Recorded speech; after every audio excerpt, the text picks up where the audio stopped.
Donc la salle d'asile, qu'est-ce que c'est? Bien, c'est une institution d'éducation pour les jeunes enfants qui est apparue au début du 19e siècle, d'abord en Angleterre, euh, et puis en France assez rapidement, dès 1828. Donc le but, c'est de protéger les enfants des dangers de la rue, de la misère sociale. C'est une... alors, non, je ne veux pas aller trop vite. Donc c'est une méthode qui est venue d'Angleterre parce qu'en Angleterre, c'est là qu'a lieu d'abord la révolution industrielle et c'est là que la misère en fait dans les villes devient très préoccupante. Donc il faut protéger les enfants et leur donner une éducation morale, religieuse et, et puis les premiers principes, les premières bases d'une instruction primaire, disons, à savoir lire surtout, et écrire, et un peu compter. Alors, le fondateur des salles d'asile en France, c'est Jean-Denis Cochin, qui était avocat. Il était aussi maire du 12e arrondissement de Paris. Et il a entendu parler de ces expériences britanniques. Et il veut faire la même chose en France. Et donc, il crée dans son arrondissement une salle d'asile. Et donc, il s'inspire en fait d'un manuel qui existe déjà en Angleterre. En Angleterre, ces écoles-là s'appellent des infant schools. Et lui, il rédige aussi un manuel pour conduire ces écoles de la première enfance. Il le rédige en 1833. Et il reprend en fait le manuel anglais. Et il a envoyé aussi Madame Millet. Donc il y a plusieurs, je vais en parler après, plusieurs dames patronesses, des dames des femmes riches, des notables parisiennes en l'occurrence, qui se réunissent, qui veulent fonder ces écoles-là à Paris. Et donc il envoie Madame Millet se tenir au courant de l'expérience anglaise et lui faire rapport. Et bon, lui, à partir de ça, il va créer cette première salle d'asile en France. Il écrit aussi ce manuel, donc ça va être la base de la pédagogie des salles d'asile.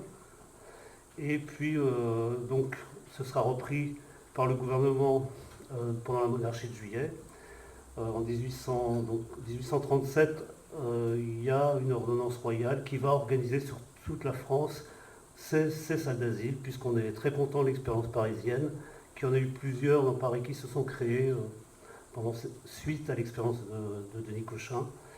Et donc là, je vous présente donc ce à quoi ressemblait une salle d'asile à l'époque, donc à l'époque de sa création à Paris. Donc on voit donc une grande salle, on réunit plus de 100 élèves, 200, on peut. C'est comme pour l'école mutuelle, on rassemble beaucoup d'enfants. On voit que les filles sont d'un côté et les garçons de l'autre.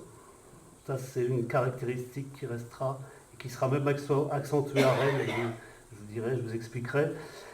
Et on voit au fond tous ces gradins. Donc les gradins, ça c'est vraiment l'invention des salles d'asile. Donc on va réunir au début de la classe, à l'entrée de la classe, les enfants vont se mettre sur les gradins et c'est là qu'on leur fera répéter des formules, des réponses à des questions. Ce sera un enseignement très mécanique. Et le gradin, c'est un peu symbolise cet enseignement mécanique fait par questions et réponses. Alors ce sera beaucoup religieux, il y aura beaucoup de vérités religieuses comme ça qui seront dites par les enfants suite à des questions posées par l'adulte, mais qui seront des réponses apprises par cœur. Et on voit aussi ces tableaux là devant les élèves. Je ne sais pas si vous voyez. Donc il y a des tableaux. Les tableaux, c'est des tableaux de lecture. Donc on commence à apprendre à lire les lettres. Donc on reprend le système de l'enseignement mutuel, c'est-à-dire que ce sont des élèves plus grands qui vont montrer les lettres aux plus petits, qui vont répéter les lettres, qui vont répéter aussi, il y aura des tableaux de syllabes, on fera répéter les syllabes, puis des tableaux de mots, on fera répéter les mots. Donc il y aura un moment dans la classe où les enfants vont faire ça, des moments où ils seront au gradin pour répondre à des questions mécaniquement. On voit d'ailleurs les tableaux sont accrochés sur les côtés de la classe. Bon, il y a un boulier compteur aussi, on le voit au fond. Donc pour apprendre à compter, on utilise un boulier compteur. Ça, ce seront des exercices qui seront faits au gradin, qui seront faits au gradin, pardon, par, par l'instituteur ou l'institutrice. Alors à l'époque, les hommes peuvent enseigner dans les salles d'asile. Ça va disparaître ensuite. Donc jusqu'en 1855, on permet aux hommes d'enseigner dans les salles d'asile. En fait, parce qu'au départ, c'est un homme, Jean-Denis Cochin, qui est quand même directeur de la salle d'asile la première salle d'asile de Paris. Mais ensuite, donc, ce ne seront que des femmes. Il faudra attendre les années, je crois, en France, les années 70, pour voir des hommes dans les écoles maternelles, de nouveau. Les années 70, 1970, hein, je veux dire. Donc voilà, donc ça vous donne une idée un peu de la pédagogie. Alors on voit le portrait de Louis-Philippe, donc il y a les symboles, hein. Là on ne voit pas de signes religieux, mais il faut imaginer quand même un Christ ou une Sainte Vierge, enfin il faut imaginer ça aussi. Alors les femmes ont joué un rôle très important dès le début, donc des dames très, très riches, hein, des grandes, des grandes bourgeoises, oui, Eugénie Millet, donc c'est elle qui va en Angleterre faire son rapport sur les infant schools, et puis Émilie Mallet, qui est la femme d'un grand banquier, qui va organiser les premières écoles parisiennes, et puis aussi Marie-Pape Carpentier, dont vous avez déjà entendu parler, parce qu'elle est assez connue. Et il y a une école d'ailleurs à Rennes qui porte son nom. Donc elle va être directrice de salle d'asile à La Flèche, et puis elle va être surtout la directrice de l'école pratique à Paris de toutes les directrices de salle d'asile. Enfin, voilà, ce sera une école de formation. Et beaucoup de directrices de province vont aller se former à Paris pour apprendre la méthode des salles d'asile qu'on apprend en 3 mois. Hein. 3 ou 6 mois, enfin, c'est pas 2 ans. Donc c'est l'apprentissage d'une méthode pratique. Comment conduire les élèves, comment diriger les exercices au gradin, comment on procède pour la lecture, etc. Donc on est dans un enseignement très pratique. Mais c'est une femme qui a eu beaucoup de mérite, enfin qui aussi, il n'y a pas beaucoup de femmes qui occupent des postes comme ça à cette époque-là. Alors, pour étudier donc l'histoire des salles d'asile à Rennes, je me suis basé sur il y a 2 documents phares qui m'ont beaucoup intéressé. Donc, le livre de comptes des salles d'asile, de l'œuvre des salles d'asile, qui court sur 30 ans, de 1839 à 1869, qui est conservé ici aux archives municipales. C'est un document qu'on trouve très peu. Enfin, moi, je suis allé dans d'autres archives départementales ou municipales et je n'ai pas trouvé ce genre de document.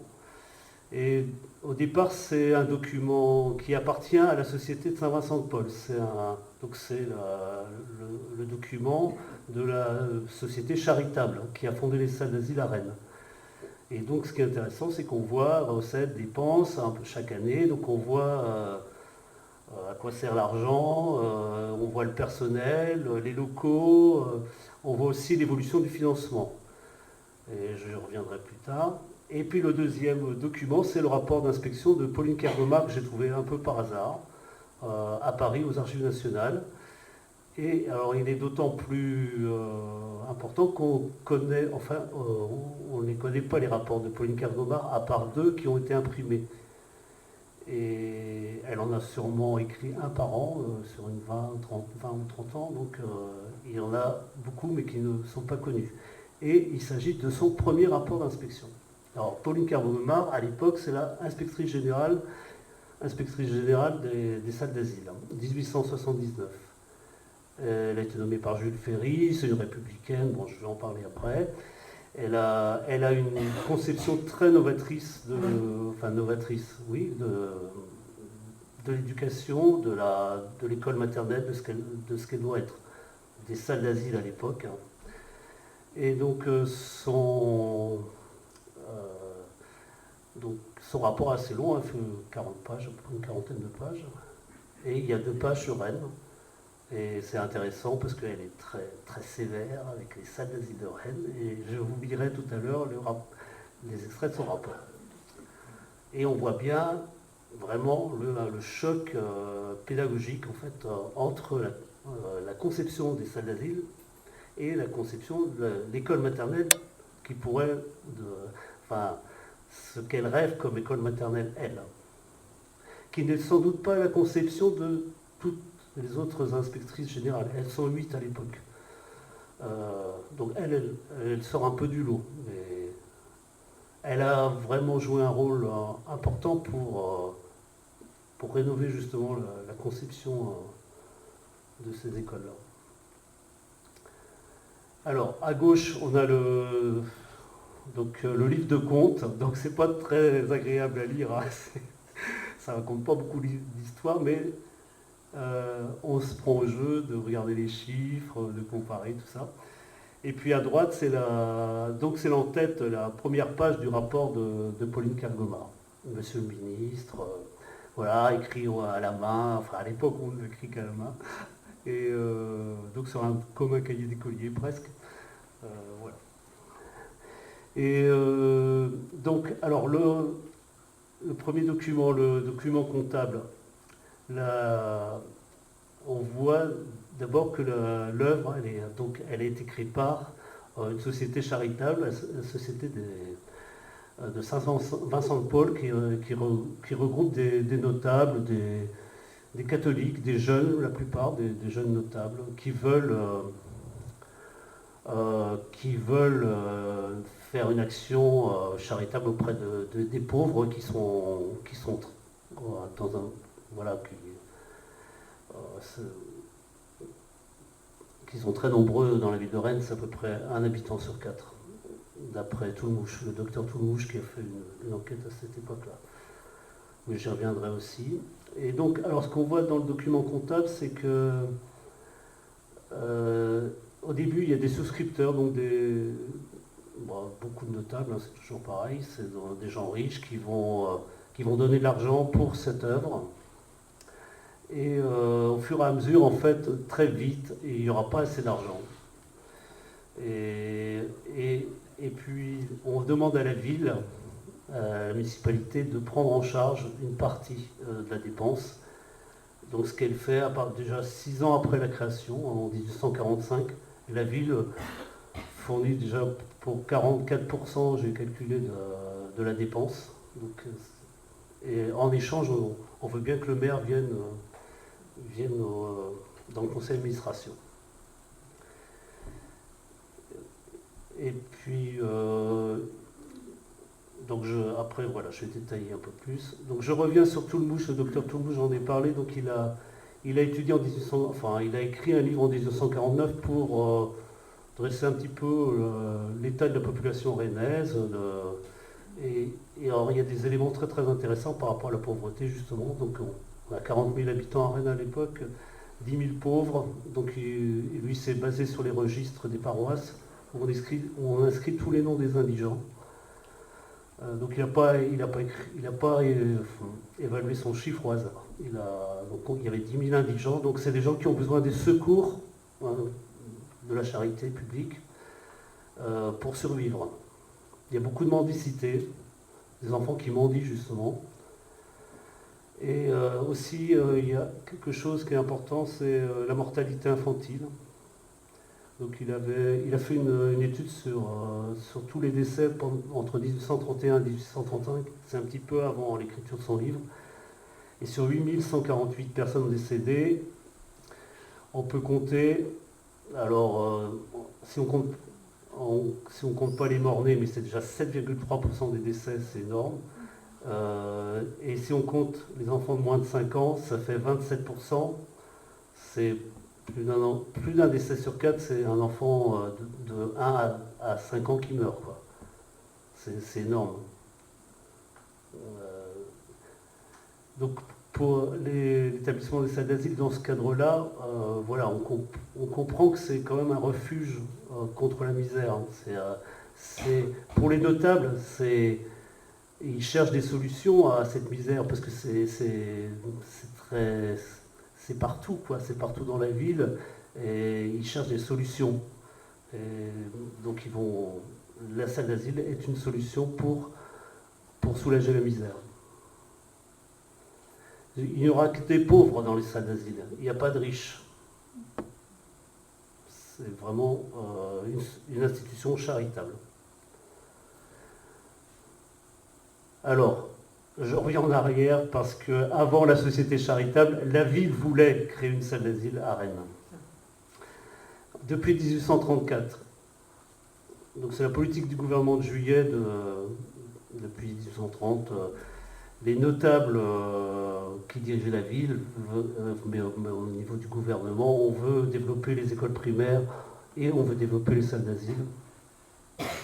Et donc à Rennes, on veut aussi faire ça. Donc il y a un très beau plan, là, il n'est pas affiché, mais en 1837, donc on pense à une salle d'asile, mais elle a une forme ronde.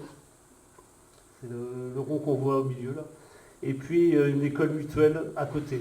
Donc c'est un groupe scolaire, quoi.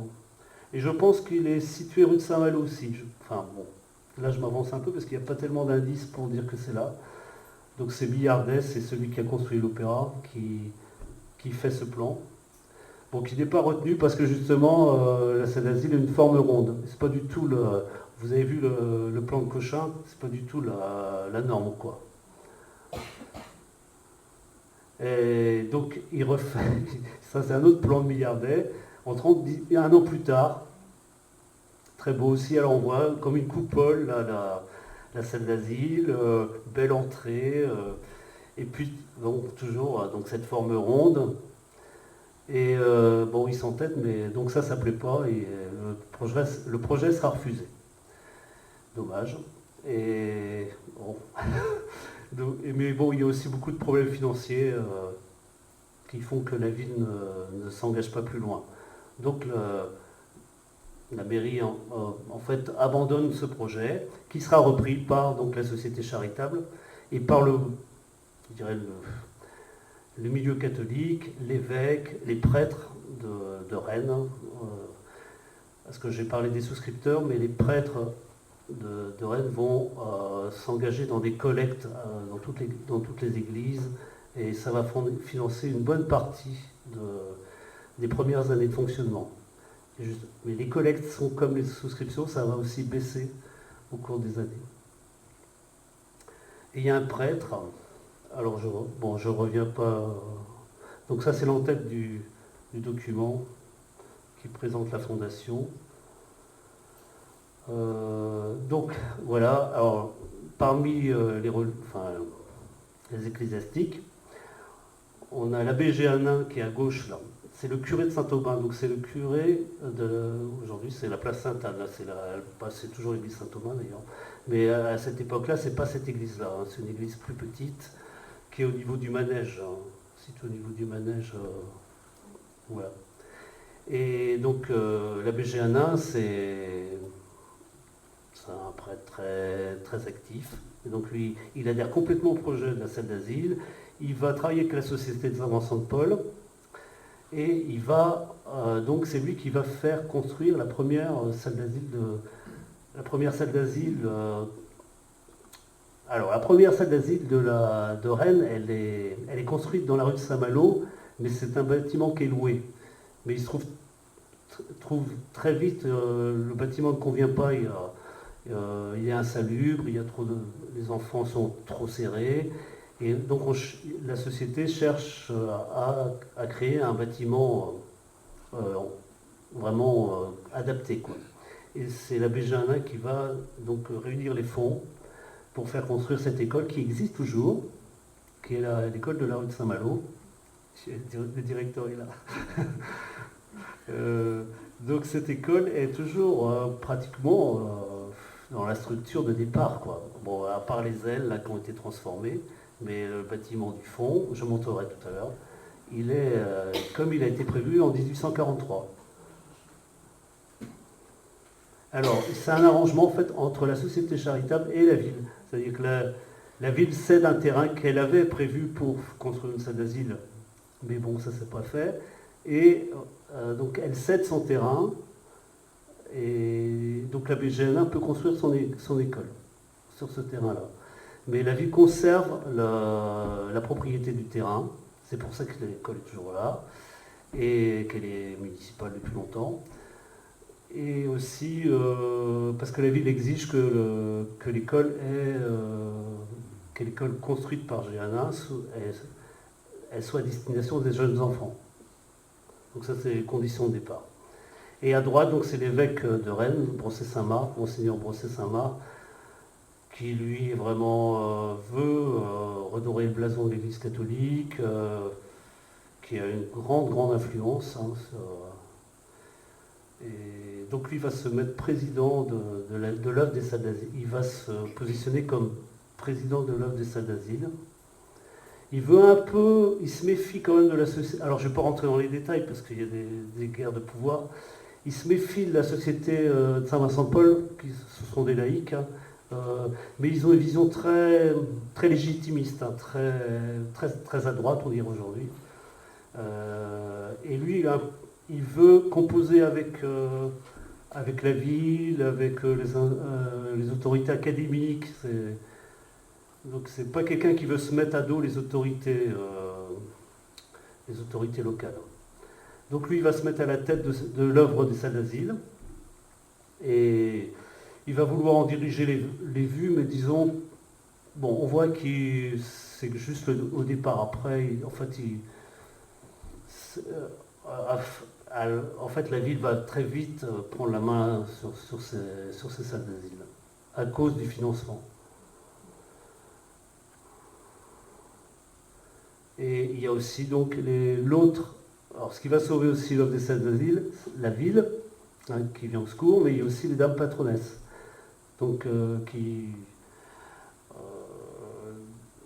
existent depuis le départ. Donc, c'est prévu par la loi, par l'ordonnance royale. Et il faut qu'il y ait un comité de dames patronesses, ce qui était le cas à Paris. Hein, il y avait des dames patronesses pour les salles d'asile, qui vont veiller en fait au bien-être des enfants, à ce qu'ils aient suffisamment mangé, à ce qu'ils soient bien vêtus. Voilà, donc ils ont vraiment une fonction charitable.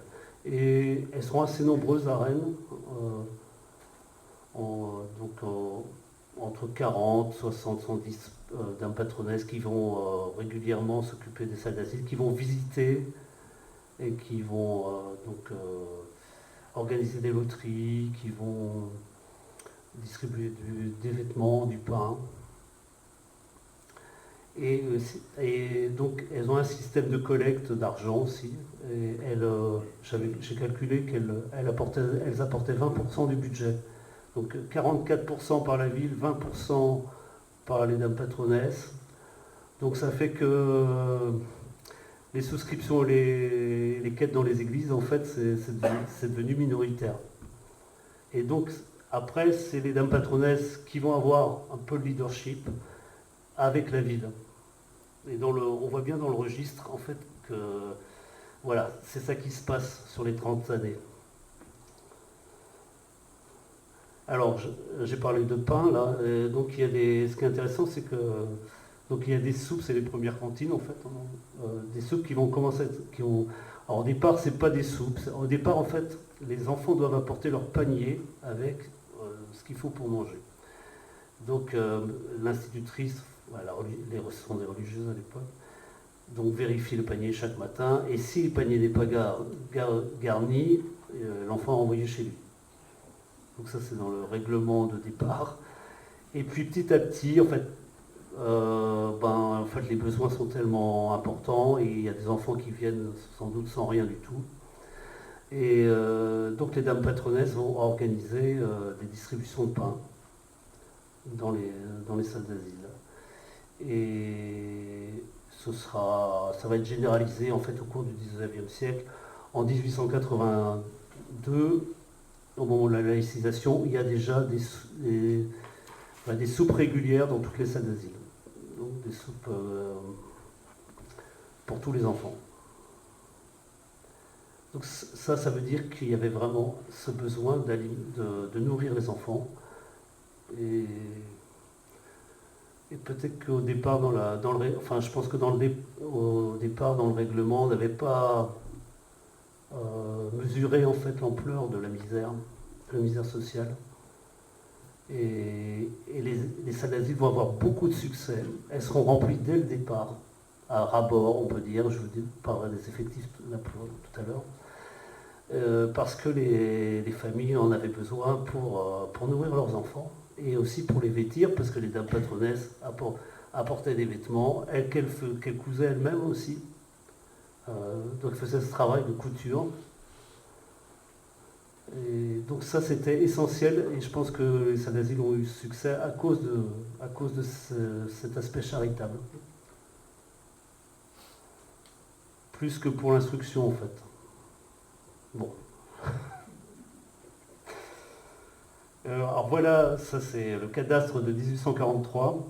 Mais je pense qu'il a été fait un petit peu plus tard parce que la salle d'asile, là, elle a été construite en 1843. Donc le cadastre, il a été fait à partir de 1843, mais c'est sur plusieurs années. Ça s'est fait sur plusieurs années. Donc on voit très bien donc, le couvent des Jacobins, donc avec l'office du tourisme, là où je suis. Et donc, parce qu'il y a l'école maternelle de la rue de Saint-Malo, où c'est écrit salle d'asile.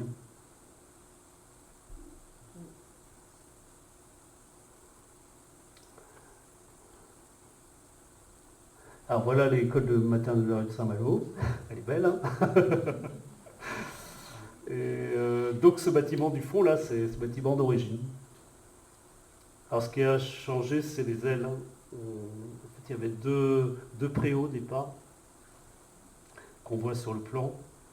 Alors, on voit deux ailes, ce sont les préaux, qui seront après transformés en réfectoire.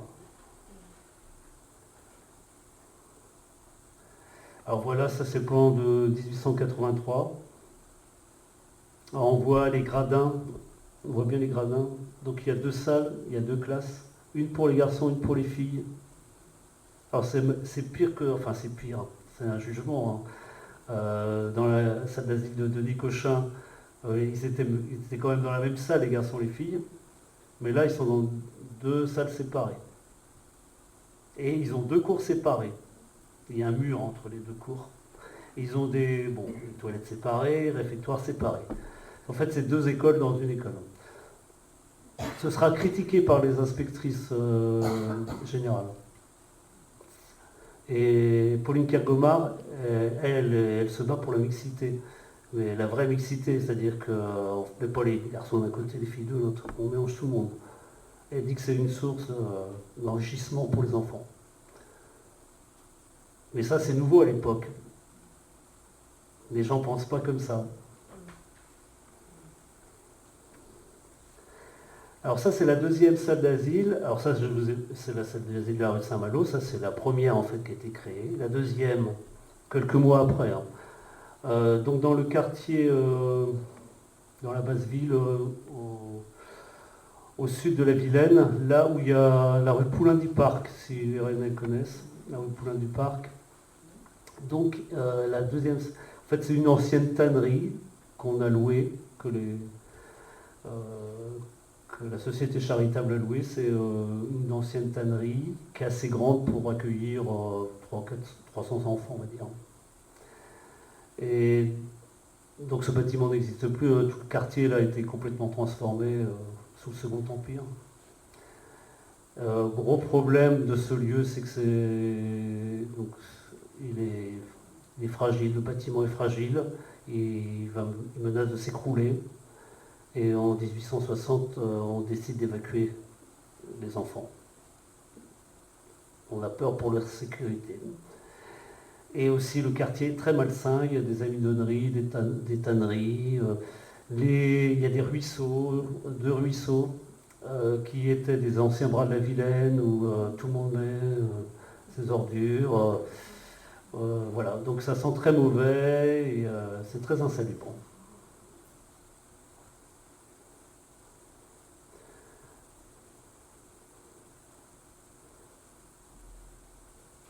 Alors voilà le rapport que fait donc la déléguée spéciale, donc c'est une inspectrice qui n'est pas rennaise, hein, qui est envoyée par le ministère.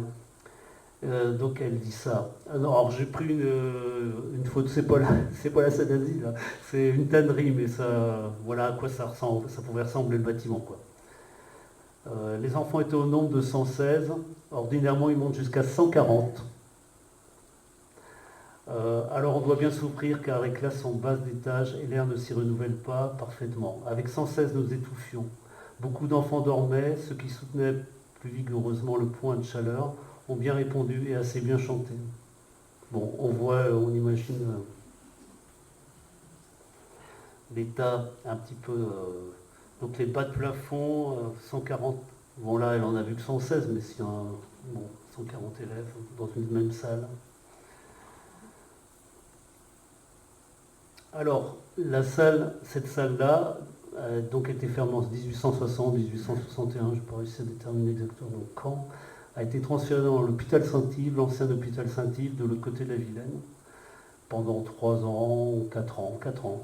En 1864, on installe cette salle d'asile dans, alors là, vous connaissez l'endroit, c'est donc rue des Carmes, entre la rue des Carmes et la rue Vasselot. À l'arrière, c'est des bâtiments de la ville maintenant. Et il y avait un couvent là, le couvent des Carmes. Donc un couvent à l'époque est désaffecté, hein, qui n'est plus occupé par des religieuses. Et donc il y a de très belles images de cet endroit. Donc la salle d'asile s'installe là. Mais vous verrez plus tard que c'est pas mieux que la tannerie.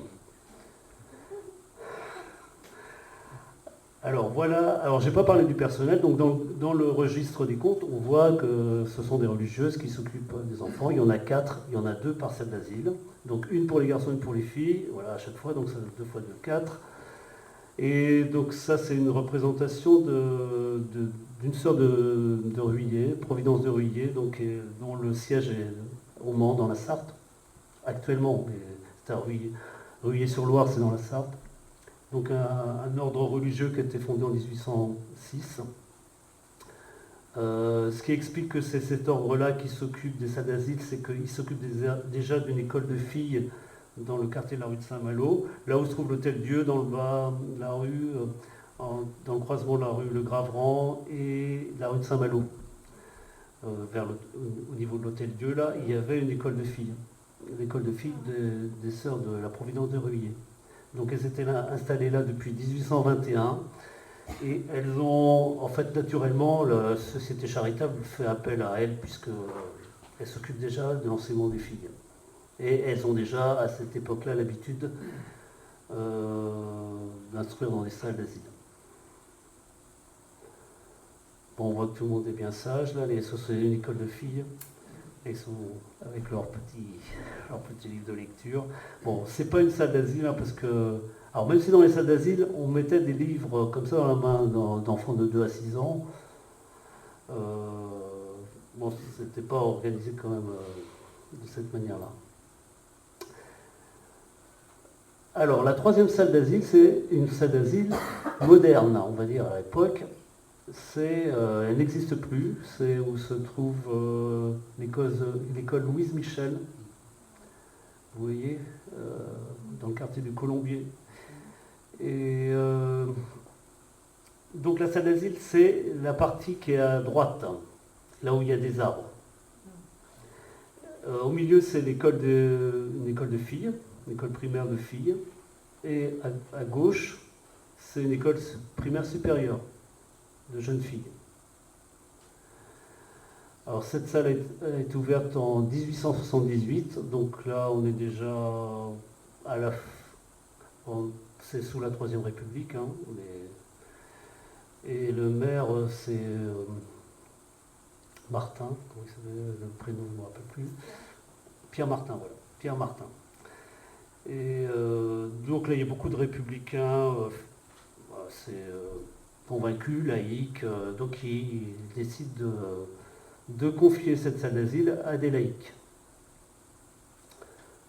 Mais on verra, bon, la première directrice qu'ils trouvent, en fait à l'époque c'est très difficile de trouver des institutrices laïques pour s'occuper des salles d'asile. Elles sont toutes tenues par des religieuses, dans tout le département et en Bretagne.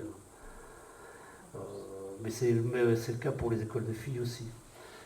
Et donc il trouve une Brestoise, mademoiselle Prigent, qui elle est très religieuse et va faire beaucoup de catéchisme, faire venir le curé souvent dans l'école, bon, ce qui ne plaira pas beaucoup à Pauline Kergomar. Donc on voit bien que la municipalité confie à une laïque, mais quand même veut donner des gages aux catholiques, à l'esprit clérical. Alors ça c'est le plan de cette asile du boulevard de la Tour d'Auvergne. Alors on voit toujours les fameux gradins là. Et puis bon, il y a des salles qui occupent qui sont adjacentes, qui servent à regrouper des élèves aussi, parce qu'en fait il y a 3 classes. Hein. Il y a 3 classes, donc 2 salles ça ne suffit pas. Donc sans doute une des classes, une des 3e classes est dans ces lieux-là. Qui au départ sont des salles pour manger, pour poser les vêtements, enfin voilà. Mais ce n'est pas des salles de classe proprement dit. Donc je parle un peu de Pauline Kergomar. Donc Pauline Kergomar, c'est une Bordelaise. Elle est née en 1838 dans une famille protestante. C'est bourgeois. Son père est inspecteur primaire. En fait, il n'a jamais vraiment exercé comme inspecteur primaire parce qu'il avait des idées qui ne plaisaient pas au gouvernement. Mais bon, ça situe un peu le niveau social. Elle a été surtout institutrice privée pour des jeunes filles de bonne famille. Elle a rédigé des articles divers, des livres pour enfants. Elle a vécu à Paris.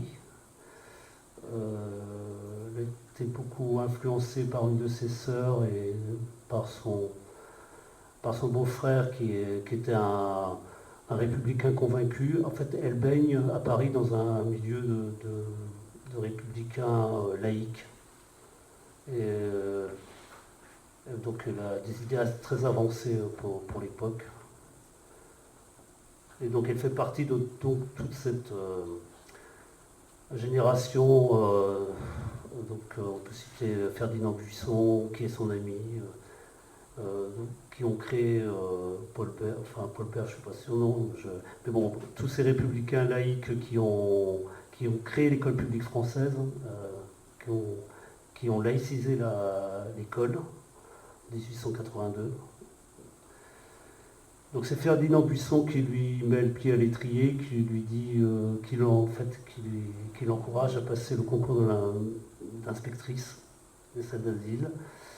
Elle n'a jamais dirigé de salle d'asile pour moi, elle n'a pas eu le temps, mais elle a été reçue au concours, elle a été tout de suite nommée inspectrice générale. Il y en a 8 à l'époque, donc c'est quelqu'un d'important. Il n'y a pas beaucoup de femmes qui occupent des postes, je le redis, c'est comme pour Marie-Paul Carpentier, elle fait partie de ces rares femmes qui occupent des postes gouvernementaux. Donc c'est des exceptions. Et donc elle arrive, sa première tournée d'inspection en Bretagne. Et là c'est le choc. Alors sa conception de l'école maternelle, c'est pas l'école en fait. Elle, ce qu'elle connaît, c'est l'éducation maternelle. Elle va écrire un livre qui s'appelle d'ailleurs L'éducation maternelle dans l'école. C'est-à-dire sa conception, c'est un peu, je pense, c'est rousseauiste, hein, quand on lit les mythes de Jean-Jacques Rousseau, c'est ça. C'est l'enfant, il faut le laisser libre, il fait des choix, il fait ses expériences, la mère est là pour le guider, pour lui poser des questions. Donc c'est pas du tout directif, quoi.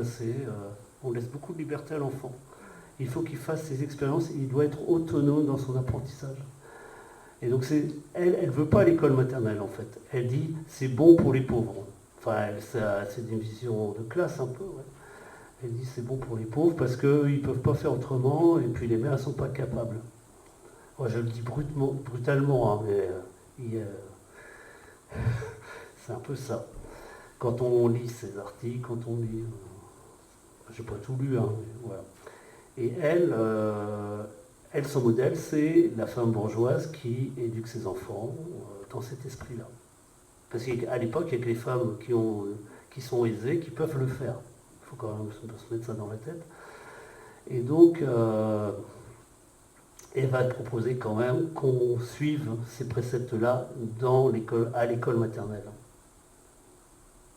Mais si on pouvait se passer d'école, pour elle, en fait, ce serait aussi bien. Donc on est dans presque un paradoxe, hein, mais quand on lit ce qu'elle a écrit, ouais. Alors, je vais dire un peu donc elle arrive à Rennes, au mois de juin, juillet, je sais pas. Bon, j'ai supposé que c'était à cette époque-là, puisqu'elle est nommée au mois de mai, puis elle fait son rapport au mois d'octobre. Et elle commence par Rennes, donc j'imagine qu'elle arrive au mois de juin. Bon, c'est un détail. Donc sur la salle d'asile de la Tour d'Auvergne. Donc voilà ce qu'elle dit. Le matériel est à peu près complet, l'enseignement ne s'adresse qu'à la mémoire. Mademoiselle Prigent a eu, paraît-il, quelques scrupules d'accepter la direction d'une école laïque. Elle essaie de se faire pardonner cette acceptation en exagérant l'enseignement du catéchisme. La discipline est très bonne. Les évolutions rappellent celles de la salle d'asile du cours normal de Paris. Bon, Mademoiselle Prigent, elle a été formée à l'école normale de Paris par Marie-Pierre Carpentier. Donc voilà, elle connaît très bien la méthode des salles d'asile, la mise en place à Lambézélec, tout près de Brest. Et voilà, elle est comment expérimentée, voilà. Rue de Saint-Malo, salle d'asile publique congréganiste, public financé par la ville. Donc les sœurs sont payées par la ville. À l'époque, il n'y a plus de société charitable. 1879, c'est la ville qui entretient toutes les écoles publiques. Toutes les écoles, oui, forcément. Mais il y a une partie des écoles publiques qui sont congréganistes. Et là, c'est le cas de la salle d'asile de la rue de Saint-Malo. Le local est à peu près satisfaisant comme dimension, mais les dépendances et les abords sont en fort mauvais état. La directrice, sœur Agatange, de la Providence de Ruillé, débute par la prière. Les enfants récitent sur un ton inouï le pater, l'ave, le credo, le confiteor, les commandements de Dieu et ceux de l'Église, les actes de foi, d'espérance, de charité, des litanies, des invocations. Avant d'arriver au tiers de cette interminable prière, les enfants n'y prennent plus aucune attention. Les évolutions ramènent la pensée vers l'Église à l'heure des offices. Ce sont des saluts sans fin, aux 4 points cardinaux, aux directrices, aux enfants eux-mêmes, à peine placés au gradin, les garçons disent aux filles « Nous saluons vos bons anges ». Celles-ci répondent « Et vous, et nous les vôtres ». L'enseignement ainsi que je l'ai constaté dans l'introduction de ce rapport est tout de mots. La directrice fait des fautes de français. Combien que ça fait? Pourquoi vous dites ça? Comme elle confond la subvention avec la lettre d'obédience. La lettre d'obédience, c'est... en fait, on donnait des lettres d'obédience aux congrégations et après, c'était en fait un acte officiel, enfin, une permission du gouvernement pour pouvoir enseigner. On donnait ça aux congrégations et après, les sœurs s'arrangeaient entre elles. Et souvent, la sœur avec qui on avait donné la lettre d'obédience, c'est pas elle qui enseignait, c'était une autre. Rue Vasselot, donc rue Vasselot, là où il y a le couvent des Carmes, salle d'asile public congréganiste, là aussi, donc c'est dirigé par les sœurs. Le local de cette salle d'asile est le plus déplorable de tous ceux que j'ai rencontrés dans ma tournée. Le plafond et les murs sont inondés par les conduits des lieux d'aisance de l'école des frères située à l'étage au-dessus. La même inondation se produit jusque dans les placards de la cuisine. L'hiver, les enfants mangent dans cette classe infecte. L'état sanitaire y est déplorable. Les enfants ne peuvent y rester plus d'un mois sans tomber malades. Ils sont pour la plupart rachitiques ou couverts de gourmes, c'est un eczéma du cuir chevelu, ou atteints de maladies d'yeux. Quelques-uns infirmes tout à fait devraient être placés dans des maisons spéciales. La plupart ont la tête démesurée, le crâne ne se soude pas. Pour ajouter à l'odeur infecte de cette classe, on y admet des enfants de 14 à 15 mois, on est en dessous de l'âge légal, que l'on couche sur des matelas qui ne sèchent jamais. La directrice Sœur Raphaël n'est pas titulaire. La titulaire ne vient jamais dans la classe. Quant à l'enseignement, les enfants parlent du billion d'habitants qui peuplent la terre, donnent des définitions de grammaire, de géographie, etc. On distribue la soupe l'hiver. Donc voilà l'état des lieux. Bon, elle est sévère, mais je pense que c'est réaliste. Alors elle va beaucoup insister, si on lit tout le rapport, hein, donc dans toutes les écoles de Bretagne, elle dit la misère est affreuse. C'est plus que dans... Elle visite la Mayenne aussi, elle dit mais le Bretagne c'est pire. Les enfants sont mal habillés, ils sont mal propres, ils sont dans un état sanitaire déplorable. Et elle est très choquée en fait de ce qu'elle a vu. Alors le seul truc qu'elle a trouvé bien en Bretagne, c'est que dans les salles d'asile, on distribue la soupe. Ce qui n'est pas le cas dans les autres. Si on lit les deux autres rapports, qu'elle a fait dans le sud-ouest par exemple, elle dit que en Bretagne, c'est la seule région où elle a trouvé que les soupes étaient distribuées régulièrement dans les salles d'asile. Alors c'est peut-être aussi parce qu'il y a plus de misère. En Mayenne, par exemple, les sœurs n'organisent pas, les dames patronesses non plus, de soupe. Et il n'y a qu'en Bretagne qu'elle a vu ça. Et donc, elle va beaucoup insister sur l'hygiène, sur la santé des enfants, sur leur bien-être. Et ça va être c'est quelque chose qui va revenir sans cesse. La mixité aussi. Donc on voit bien que dans la salle de la rue Vasselot, là, il y a quand même une mixité à l'époque. Ils sont tous dans la même salle. Sauf qu'ils sont quand même séparés puisque les garçons adressent des saluts aux filles. Donc ça suppose qu'ils sont quand même sont pas ensemble. Alors, est-ce que ça a changé quelque chose après? Bon, son passage, bon, faut pas elle passe presque inaperçue. Il n'y a qu'un document aux archives municipales qui montre qu'elle est passée. Elle n'a pas pu réunir les dames patronesses, elle n'a pas pu réunir tous les protagonistes, les dames patronesses, et puis la ville, et les sœurs pour faire le point. Et d'ailleurs, elle écrit à Jules Ferry, au ministre de tutelle, et dit moi, la prochaine fois, j'aimerais bien qu'on rencontre tout le monde et puis qu'on puisse discuter. Et elle ne peut pas faire ça. Donc déjà, son action, c'est un peu un coup d'épée dans l'eau. Alors que les changements. Alors je vais essayer il ne me reste plus beaucoup de temps. Donc j'ai étudié il y a eu 21, j'ai compté 21 institutrices laïques dans les...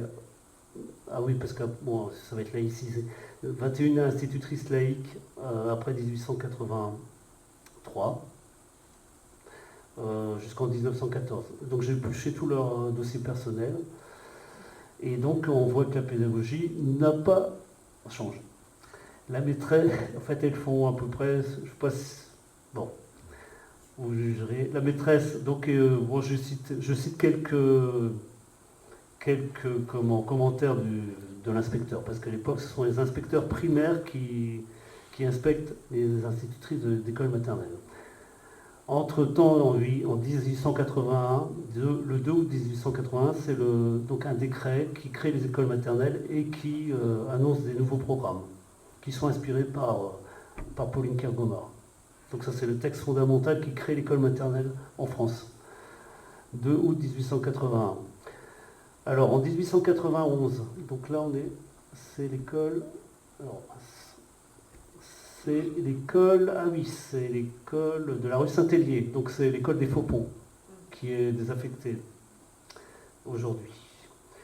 La maîtresse semble fière de ce qu'elle a quelques élèves qui lisent couramment. On est en classe de moyens, 4-5 ans. Certains mots, qui lisent couramment certains mots et connaissent les départements avec leur chef-lieu. Bon, ça donne une idée. À l'école maternelle du boulevard de la Tour d'Auvergne en 1909, Madame Debé dirige la section des grands. Elle les occupe consciencieusement, mais ses procédés me paraissent un peu routiniers et ses exercices s'adressent plus à la mémoire qu'à l'observation et au jugement. Donc on est encore dans la tendance salle d'asile, d'un enseignement inculqué, mécanique. Je ne vais pas parler aussi de l'aspect régimentaire, hein, parce que les élèves sont conduits au son du claquoir, donc les élèves se taisent quand la sœur donne ça. Je, je pense que c'est un instrument à deux clapets, donc quand ça sonne, bon, faut se taire, et puis il faut répondre, enfin bon, voilà. Et les élèves marchent au pas, ils chantent pendant qu'ils marchent, donc c'est un côté un peu militaire, hein, ça. Alors, là, boulevard de la Tour d'Auvergne en 1913. Alors là, c'est très révélateur, oui, ce commentaire, est chargée de la section des tout-petits. C'est 2-3 ans. Sa classe est fort médiocrement installée et dépourvue de matériel et de jouets. Qu'est-ce qu'ils font? Je ne sais pas.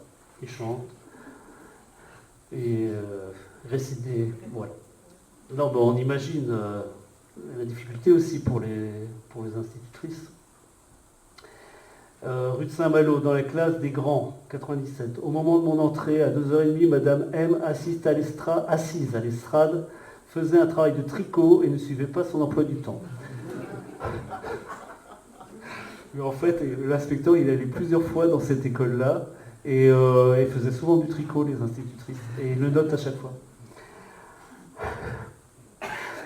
Entendu ensuite une leçon de système métrique médiocre, système métrique à l'école maternelle. Bon, alors, on voit que en fait c'est calqué sur l'école primaire, un enseignement calqué sur l'école primaire.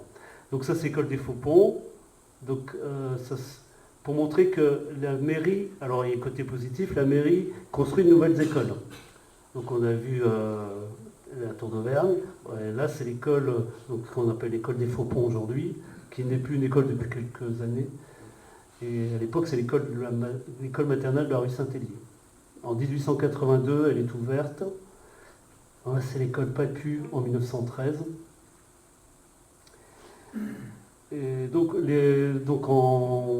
en l'espace de 40 ans, oui quand même, 40, non, oui, une trentaine d'années, la mairie fait construire trois écoles qui sont du coup spacieuses, aérées, mais bon, qui sont quand même sont pas à la hauteur de la capacité, d'accueil, quoi. Parce qu'à chaque fois, il n'y a que 2 classes, alors qu'on pourrait accueillir beaucoup plus. Là, je parle de la laïcisation. Donc, ça commence en 1878, je l'ai dit, par l'école de la Tour d'Auvergne. Ensuite, en 1882, on ouvre celle de Saint-Hélier, ça permet de fermer celle de la rue Vasselot où il y avait les sœurs. Du coup, on se débarrasse des sœurs, on met des laïcs à la place des sœurs. Et en août 83, donc c'est celle de la rue de Saint-Malo. Et on retire aux religieuses la direction de l'école. Donc ça ne s'est pas passé aussi vite partout, hein. À Rennes, ça va très vite, la laïcisation des écoles maternelles. À Fougères, par exemple, il faut attendre 1912 pour que toutes les salles d'asile soient laïcisées.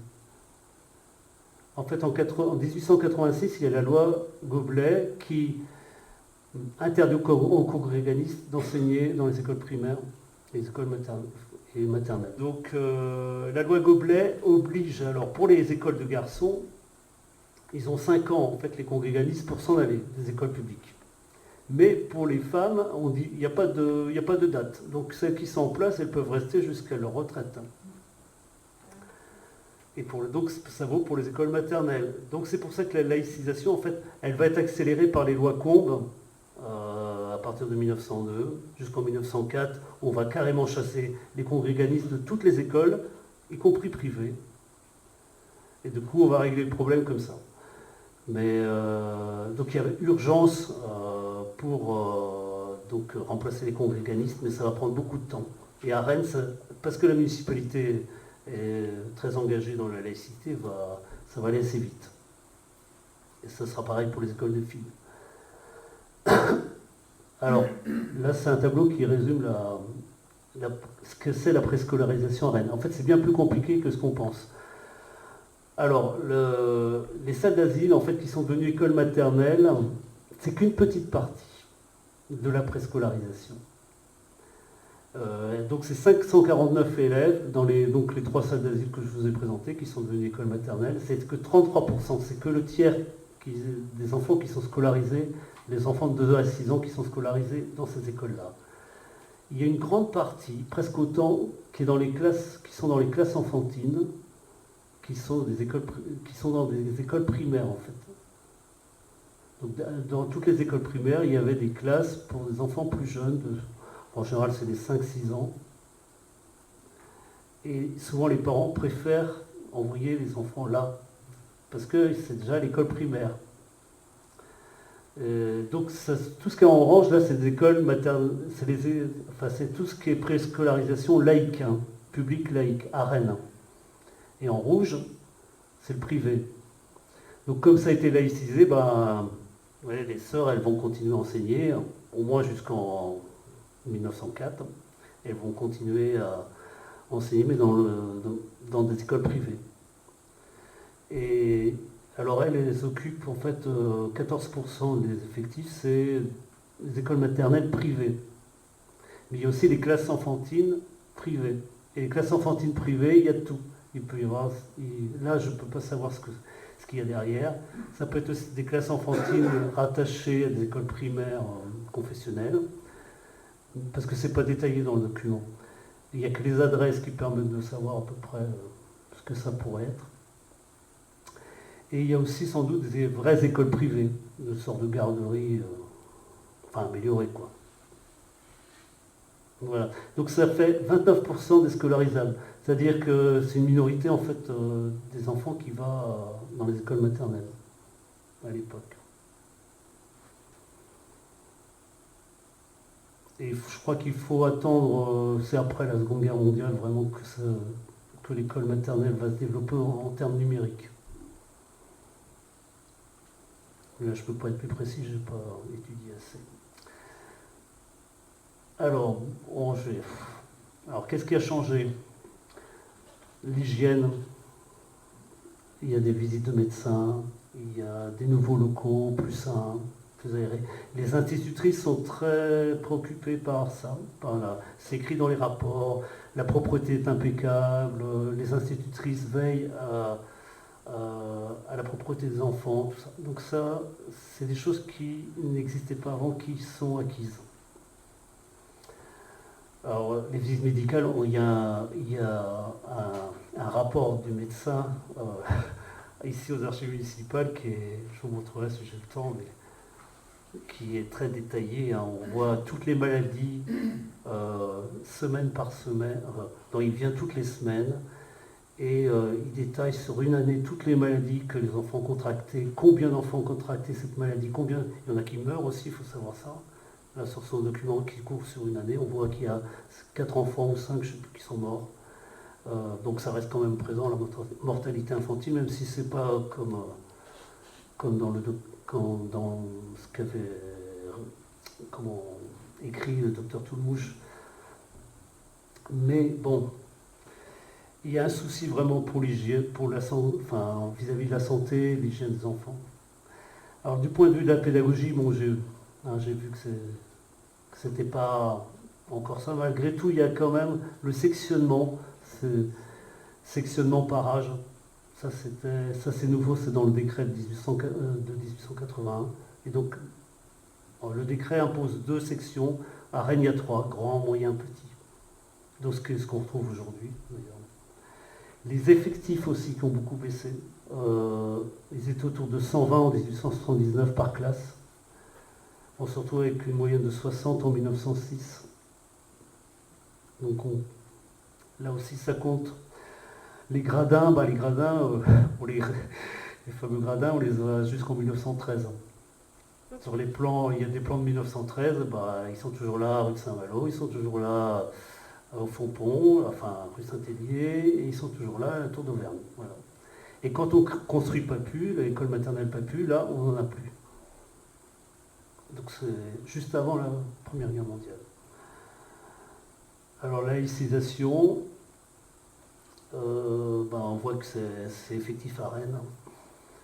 Et par contre, il y a eu une perte d'élèves suite à cette laïcisation. Les parents enlèvent les enfants des écoles. Il y en a une centaine rue de Saint-Malo qui sont enlevés comme ça, qui vont à l'école des Sœurs. Et puis la même chose rue Saint-Élie. Donc les parents sont attachés aux religieuses quand même. Il faut voir que les religieuses ont été très dévouées. Enfin, dans les rapports d'inspection, c'est écrit très dévoué. Enfin, le dévouement. En fait, les parents, ils regardent à l'époque l'alimentaire. Les enfants sont nourris, ils sont habillés, et on s'occupe d'eux. Enfin, les sœurs, elles font tout ce qu'elles peuvent. Et puis, il y a l'attachement à la religion catholique. Donc ça, c'est quelque chose qui est fondamental pour une ville comme Rennes. Donc on a plus. Alors s'il y a toujours les devoirs envers Dieu, c'est dans le décret de 1881, les enfants doivent être éduqués dans l'idée qu'il y aurait un Dieu. Mais il ne faut pas qu'il y ait l'enseignement n'a rien à faire avec la religion. Mais il y a quand même une référence à Dieu, et dans les écoles primaires, c'est la même chose. Ça reste, je ne sais plus combien de temps ça reste, mais ça reste que plusieurs années comme ça. Alors, quelques ouvrages sur le sujet. L'invention du jeune enfant au XIXe siècle, c'est un peu la Bible de ceux qui veulent s'intéresser, ou de celles qui veulent s'intéresser aux salles d'asile. Donc c'est Jean-Noël Luc, ça a été écrit en 1999 suite à sa thèse, il a fait une thèse là-dessus. Et donc ça donne le cadre l'histoire de ces salles d'asile en France pendant tout le XIXe siècle. Il y a un ouvrage sur Marie-Pain Carpentier qui a été écrit par Colette Cognier, qui était une professeure de littérature. Donc un peu à la gloire de cette femme exceptionnelle. C'est pas historiquement, enfin c'est vrai, mais c'est plus, comment dire, on prend en compte tout. Elle est en fait, on voit qu'elle est en faveur de cette femme. Elle a pris parti pour cette femme. Elle ne critique pas son action, alors qu'il y a des côtés. Elle est celle qui a quand même mis en place tout le système des salles d'asile. Il y a des choses qui sont critiquables, mais ça ne fait pas ça. Après, voilà, c'est un point de vue. Il y a un ouvrage récent là, qui est paru en 2023, qui est un petit ouvrage de Catherine Valenti, qui est professeure aussi à l'université. Et sur Pauline Kergomar, qui donne un bon aperçu de son action, de ce qu'était cette femme. Et on sait pas, en fait, elle a perdu les archives de Pauline Kergomar, ses archives personnelles, elles ont brûlé. Donc on a peu de choses pour faire sa biographie. Il n'y a pas eu de biographie de fait de Pauline Kergomar. C'est dommage. Il faudrait regrouper tous ses rapports déjà. Et elle a écrit deux livres qu'on peut trouver sur Gallica, l'éducation maternelle dans l'école, dont je vous ai parlé, et les écoles maternelles. Elle a écrit beaucoup d'articles dans une revue qui s'appelait La vie de l'enfance, qui était la revue des salles d'asile, et puis ensuite des écoles maternelles. Sinon, on peut citer c'est pas un article, c'est une contribution de Patricia Legris, qui est professeure à l'Université de Rennes, et de Solène Touche. Être institutrice de maternelle, la lente constitution d'une identité professionnelle. Alors c'est 1880-1920, ça ne parle pas des salles d'asile, mais ça donne un aperçu des conditions de la professionnalisation, disons, des institutrices de maternelle. Et c'est dans un ouvrage qui s'appelle Les enseignantes en France, qui est paru en 2023. Voilà, j'ai terminé.